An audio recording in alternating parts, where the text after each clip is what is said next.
I'm telling you that I'll handle the inheritance on your behalf properly. Be grateful.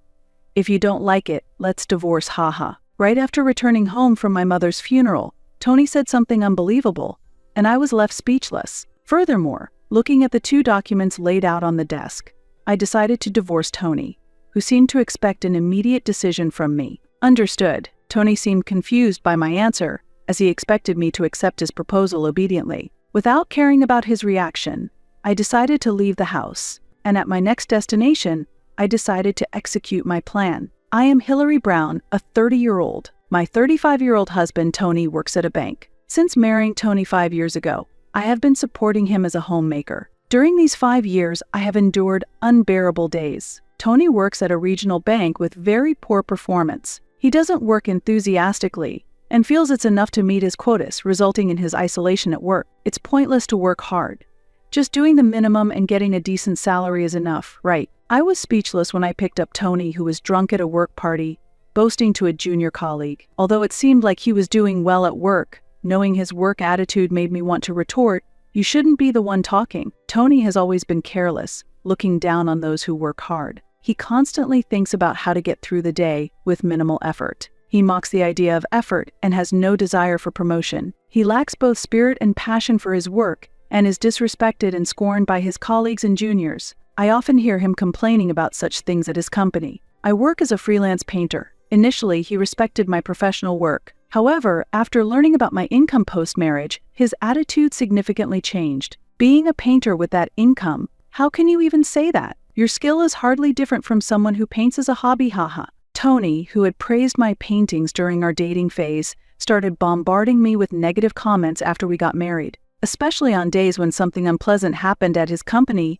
his treatment towards me grew increasingly worse. "You're fine alone, right? You can paint anything, and nobody says anything." Meanwhile, I always have to deal with complaints at work. Find a better paying job. Repeated criticism from my husband made me wonder if I should give up my work as a painter. Yet, I continued because of customers who loved and purchased my paintings. Ladies happily told me my husband loved the painting I gave him for his birthday, and couples bought paintings for their children's memories. Supported by customers who like my paintings every month, I managed to continue as a painter despite persistent criticism from Tony. Our living room, mainly my workspace, was bright and comfortable with fresh air coming in when I opened the windows. My mother bought this house for me, a painter, to focus on my paintings. The living room was my favorite place, with a well-equipped environment. Surrounded by fresh air from outside and viewing the scenery from the window often sparked brilliant ideas. However, Tony began frequently entering the living room, which was supposed to be a relaxing space for me. "Hey, I'm working here. I know it's your day off, but I've told you not to come to the living room when I'm working, right? I can't concentrate." Whenever I was painting, he would come to the living room. Even when I hoped he had something important, most of the time, he would just share his work frustrations and sarcasm with me. This situation hindered my work and concentration, so I asked him to go to another room. Then, Tony responded with a mocking expression. "Who are you talking to? I can rest wherever I want. I'm the one supporting you." Tony always threw such threatening words. Regardless of his own work attitude, he took a superior stance because my income was less than his. This attitude started after I opened an account at his request. He learned about my income and savings, and his behavior changed drastically from before our marriage. I thought I could afford a bit more luxury. Hard to believe you're born from a mother who runs a company. Your mother probably didn't think she had such a poor daughter either. Actually, she wanted you to inherit the company, but she must have thought you couldn't handle it and had to pass it to someone else, haha. I couldn't help but hate him because he looked down on me due to my low income and showered me with harsh words. Yet, thanks to his salary, I could still freely continue my painting. Although I think I should inherit the company from my mother, after discussing with her, I decided not to take over the company. There's no need to waste your life for your parents. I'm happier if you do what you want to do. If you're happy, that's enough for me. Your dream is my dream too. Encouraged by my mother's words, I decided to pursue my dream of becoming a painter. However, my feelings and my mother's never reached him, and talking only led to exhausting arguments. I felt it was a waste of time to talk with him, and since then, avoided arguing with him. I just pretended to listen to his words, letting him say what he wanted. I realized during our 5-year marriage that by pretending to half listen to his words, I could live without accumulating frustrations. When Tony realized I was ignoring him, he would click his tongue, discard his words, and leave the living room. Especially since there was no physical violence, I kept telling myself just to ignore him and managed to cope that way. However, a certain event drastically changed the situation. My mother, who was living in a facility, passed away. She was a well-known CEO of a famous car manufacturer, overseeing more than 7,000 employees. During her tenure, the company was top-rated in the US, and her name was well recognized in the industry. When I was 28, she resigned as CEO, thinking about the future. It seemed she intended to pass the company to me, but she respected my wish to pursue painting and entrusted the management to her best friend, Susan Hansen. Susan and I have been friends since childhood and lived near each other, almost like family. My mother was well acquainted with Susan. Tony is completely unaware that Susan is my best friend and that she lived nearby. This is because Susan had asked me not to tell Tony about our relationship. I didn't think it necessary to bring up old school stories, but hearing about your recent situation, I felt a bit worried, so I thought I should talk for your sake. Susan began to talk about her concerns for me concerning Tony. In high school, although Tony and Susan attended the same school, they were in different classes and knew each other only by name. Tony was known for his conspicuous misbehavior. I was never in the same class, so it's just what I've heard. But it seems he often clashed with teachers during class. Kids in his class used to say the class could hardly proceed because of him. Susan always visited my house at times when Tony was not around to avoid meeting him. She did attend our wedding, but since her name had changed after getting married, Tony didn't realize she was an acquaintance from high school. Thus, Tony still has no clue that Susan is my best friend. Since Tony shows no interest in my private life, even though I've told him I have close friends, he probably doesn't suspect it's Susan. I don't need you to report everything to me, he said, so I never mentioned Susan further. In high school, I often heard bad rumors about his handling of money. It seemed he frequently borrowed money from friends and hardly ever paid it back, so he only seemed irresponsible with money. That's why I was worried about you. But he said he was working at a bank and seemed to be providing for the living expenses, so I was a bit relieved. However, I don't know what he might say if he finds out I'm the president, so please don't tell him anything about me. Sorry for the weird request. Seeing Susan apologize with a wry smile made me feel sorry as well. The Tony I dated was completely different from the Tony Susan talked about. On the contrary, he appeared serious and like a good young man whom my parents would like. That was my impression when I first met him. I met Tony for the first time at an art exhibition where my works were being displayed. At that time, I was struggling and questioning my work as a painter. During those days, I wondered whether I should quit painting. Tony stood in front of one of my pieces I had created during this period for hours. "Do you like this painting?" Tony did not look at other paintings that many people stopped by but spent hours looking at my work, which most people passed by. Overwhelmed with happiness, I inadvertently spoke to him. "I don't quite understand, but for some reason this painting caught my attention. I was curious because you've been looking at this painting alone for such a long time." Tony is not particularly knowledgeable about art. However, he began to honestly share his current feelings. I didn't realize so much time had passed. I'm not knowledgeable about paintings, but for some reason I wanted to keep looking at this one. The friend I came with has already gone home. I've been thinking about what the artist felt while creating this,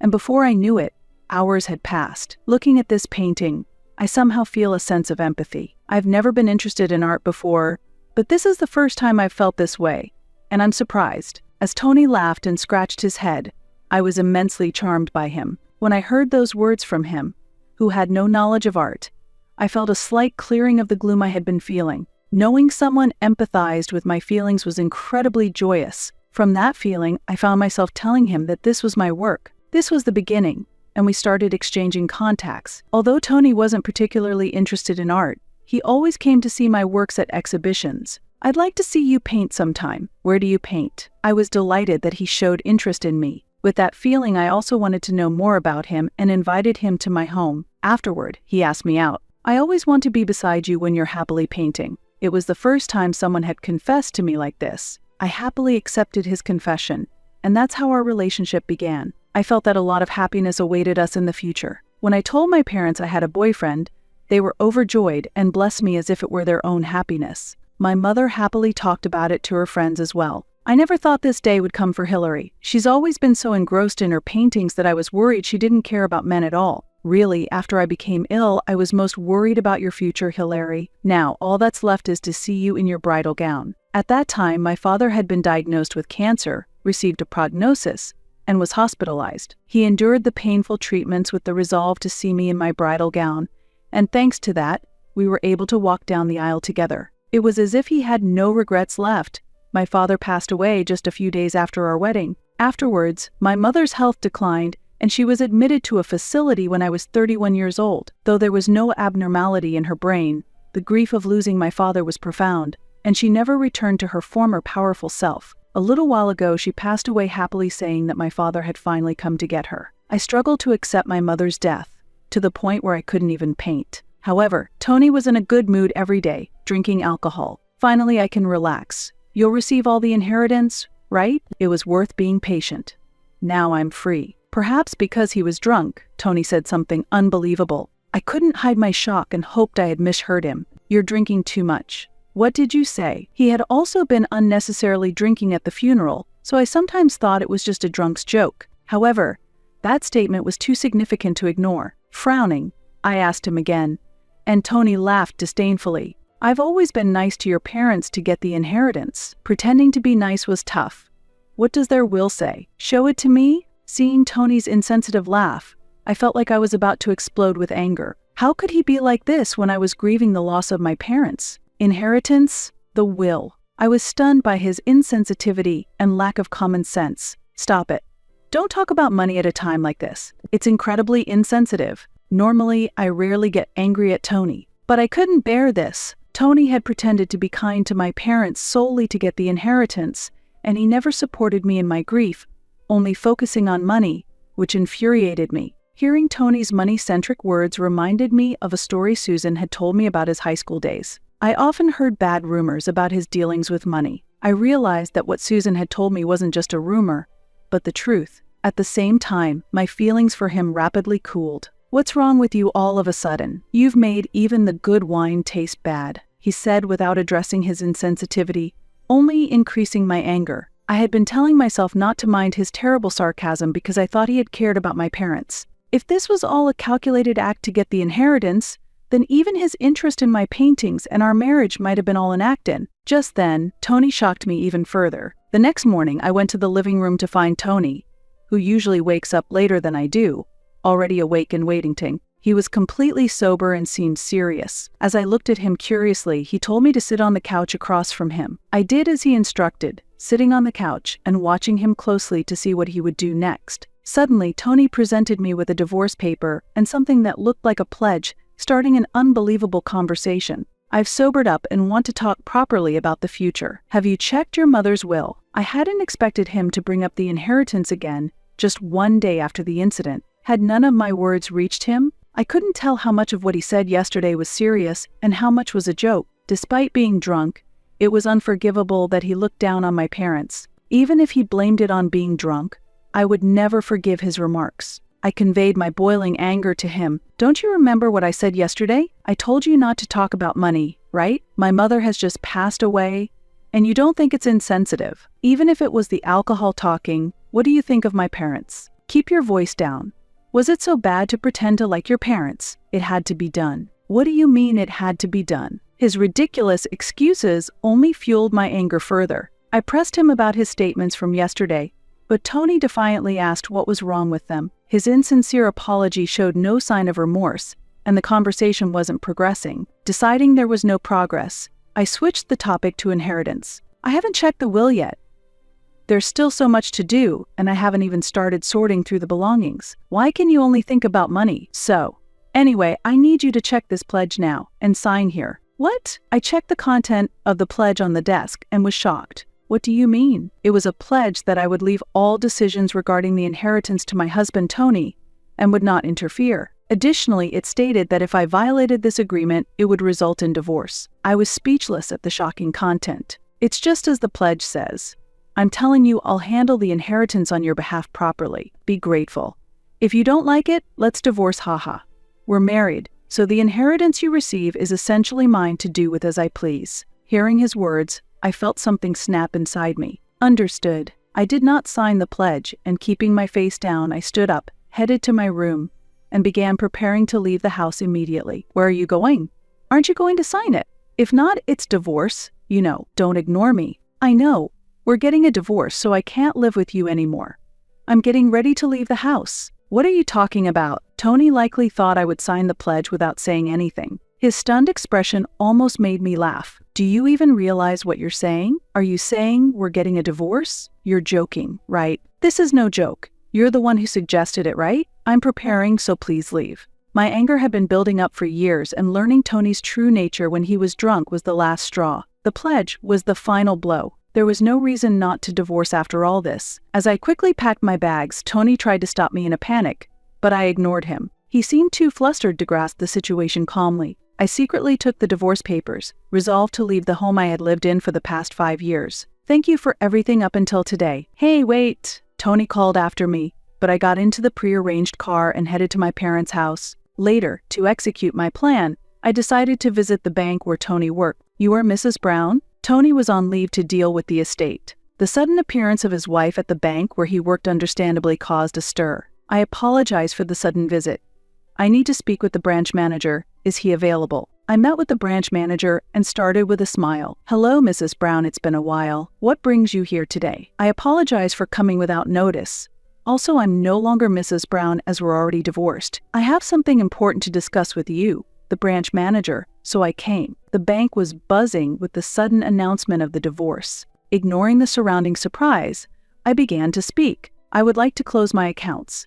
That includes my high-value and regular savings accounts. I believe this will be my last visit to this branch. What do you mean? The branch manager looked bewildered by the sudden turn of events. Employees listening nearby must have sensed a major issue and contacted Tony. Tony arrived at the bank out of breath, his attire disheveled and hair unkempt. Wait a minute, what are you doing? Tony?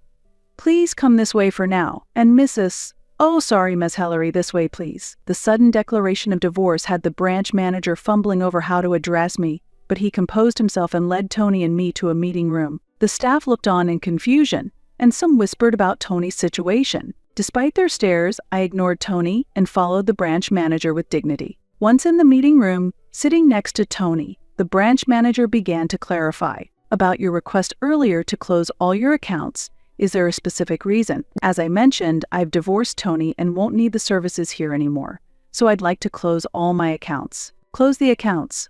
What are you talking about? Tony's reaction was as I expected. He was uninformed because I had spoken directly to the branch manager about closing the accounts. His flustered demeanor made me sigh, and the branch manager calmly began to explain to Tony, I was suddenly informed that you are divorced, and she wants to close all the accounts she has here. You weren't aware of the account closures or the divorce? I'm hearing about the account closures for the first time. And as for the divorce, we were still in discussions. I had no intention of divorcing. At that moment, I couldn't help but laugh before I could restrain myself, prompted by his cluelessness. Tony glared at me, as if asking what I was laughing at. You might not intend to divorce, but I've already filed the divorce papers. You filed the divorce papers? It seemed he was unaware that I had taken the papers to the office. When he heard that the papers had been filed, he let out a cry, and the branch manager looked at me, baffled by the situation. You were the one who handed them to me, remember? I said I didn't want to sign that pledge, so I took care of it. This was all your suggestion. We are officially divorced, and there's no need for a property division. The house is in my name since my mother bought it for me. I'll give you 3 days to dispose of your belongings and move out. If you can't keep this promise, I'll call the police. But the divorce papers were only meant to get you to sign the pledge. I never intended to go through with the divorce. Why did you take them to the office? Isn't that too much? The pledge? The branch manager didn't stop our exchange but quietly observed. He was probably thinking it'd be wise not to get involved in such a messy situation. However, hearing the word pledge, he couldn't stay silent and asked about it. The manager looked questioningly at Tony, who was unable to explain the pledge. He may not have been sufficient at work, but perhaps he compensated for it by building good relationships with others. By discussing the pledge, Tony might lose his only redeeming quality, and the trust he built at the company could be greatly damaged. In the worst case, he might have to leave the company. Seeing Tony worry about this and choosing not to speak, I decided to confidently explain the situation to the branch manager. My mother passed away recently. He gave me a pledge stating that he would have full control over the inheritance, and that if I couldn't accept that, we would have to divorce. I could not agree to those terms, so we divorced. What did you say? No, that's not true. It was just a drunk joke. I wasn't serious. I wouldn't do such a thing. Tony was desperately making excuses to the branch manager to save face at the company. But it was already too late. Tony was met with cold stares for his behavior that deviated from common sense. Feeling the branch manager's critical gaze, Tony was troubled about how to turn this dire situation around. However, he had no chance against the truth I was telling. I pressed on, challenging Tony further. A joke.